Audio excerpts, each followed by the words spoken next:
And let's just jump into it, because I think 2020, we can all acknowledge, has been a pretty weird year, to say the least. And one thing that always gives me a bit of comfort when, we're going through uncertain times is just to look back in history, look back at other years that may have had their ups and downs and try to understand what was different, what was the same, what can we learn.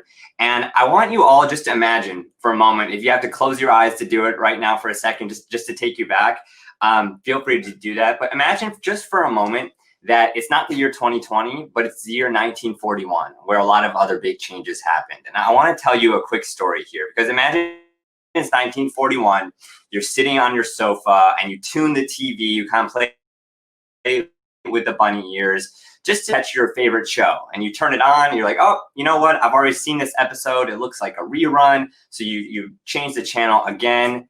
And then you're like, oh, politics, like FDR is speaking, it's just a bit too heavy for me right now. I'm just trying to watch my favorite TV show, maybe catch the sports game, see what's on. You flip the channel again, and there you go. You're watching the Philadelphia Phillies play the Brooklyn Dodgers at the time. And you don't know this in 1941 as you're watching, but what you're about to witness is history. And it has absolutely nothing to do with the sports game, but all to do with what's about to happen in the commercial break. Because in 1941, during this game, as they go to the 7th inning stretch, what happens is that the world is about to watch the first televised commercial ever. And I wanted to. There's one about small business and family businesses. I don't think we've gotten that far into that. Diana, do you feel that the personal feel is a needed aspect for a family-owned small business within their marketing? She's specifically talking about the auto repair industry, but do you think that because you're a family-owned small business, do you need that family kind of touch feel when it comes to your marketing? It's always about the story. If you want the person to feel like a better human being because they went to the local gas station and he's a volunteer fireman and his wife coaches the swim team and they give each other Christmas gifts every year. Yeah, they'll go 8 miles out of their way to refill their tank because they need that story. On the other hand, there are other people who want no relationship whatsoever with the person who fixes their car because they're angry that their car is broken and they just want in and out and done. Smallest viable audience.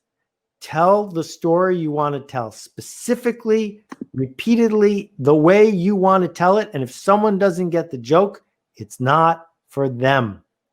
And this is super, super important and missed all the time, right? That if your slogan is you can pick anybody and we're anybody, you're not going to win. Instead, you have the opportunity to say, we're specific. This is exactly what we do. And if you don't get the joke, here's the address of someone down the street. They do it differently than us. And if you're a steakhouse, you really don't need to put tofu on the menu because you should own what you do. All righty. So I'm excited to be chatting with you all today about a topic that I know is really top of mind for everyone, or for a lot of folks in 2020. It's about how we can be more inclusive.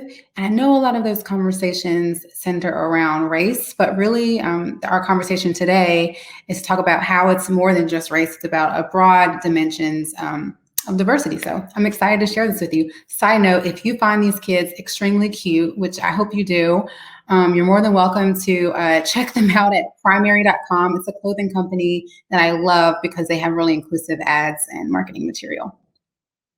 All right. So I don't know if we have a poll for this one, but as you can see, there are several folks on the screen and they all appear to have something in common. Do you all know what those are? Feel free to answer the poll that just came up.